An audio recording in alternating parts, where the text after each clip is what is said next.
Hello সবাইকে, আসসালামু আলাইকুম। আরও একটা নতুন ভিডিওতে আপনাদের সবাইকে স্বাগতম। এই ভিডিওটা একটা গল্প কিংবা একটা বুক আপডেটও বলতে পারেন আপনারা চাইলে। আর ভিডিওটার ক্যাপশন আমার ফোনে কিছুটা এভাবে লেখা আছে যে জীবন বাঁচানোর জন্য কৃত্রিম বুদ্ধিমত্তার ব্যবহার। তো কৃত্রিম বুদ্ধিমত্তা বা এআই এই জিনিসটা সম্পর্কে এখন মানুষজনের আগ্রহ প্রবল।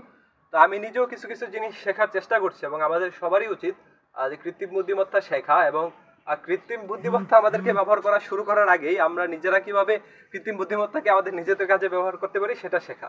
যাই হোক, সেদিকে আমরা না যাই। আজকের যে ভিডিওর মূল থিম সেটা হচ্ছে ডক্টর ডেভিড ফেইজেনবাম। ওকে, আমি নামটা হয়তো উচ্চারণ ভুল করতে পারি, তো ডক্টর ডেভিড বলবো আমি। তো ডক্টর ডেভিডের জীবনেও একটা আর্টিফিশিয়াল ইন্টেলিজেন্সের ব্যবহার করে উনি ওনার প্রাণ বাঁচিয়েছিলেন, ওনার নিজের জীবন।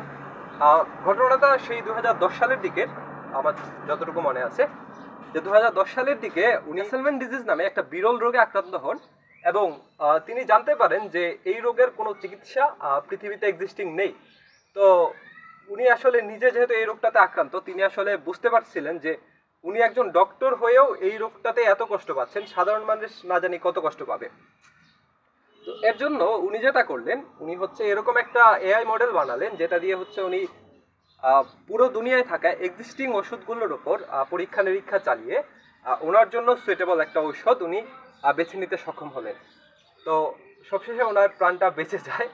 তো উনি শেষমেশ এই পুরো বিষয়টা একটা বইয়ের ওপর লিখে গিয়েছিলেন, সেটা হচ্ছে চেজিং মাই কিওর। বইটা মোস্ট প্রবাবলি 2019 সালে প্রকাশিত হয়েছে। তো আমার এই বইটা সংগ্রহ করার ইচ্ছা আছে এবং পড়ারও ইচ্ছা আছে।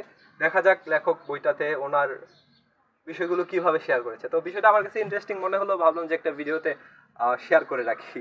তো আজ এ পর্যন্তই। আসসালামু আলাইকুম সবাইকে।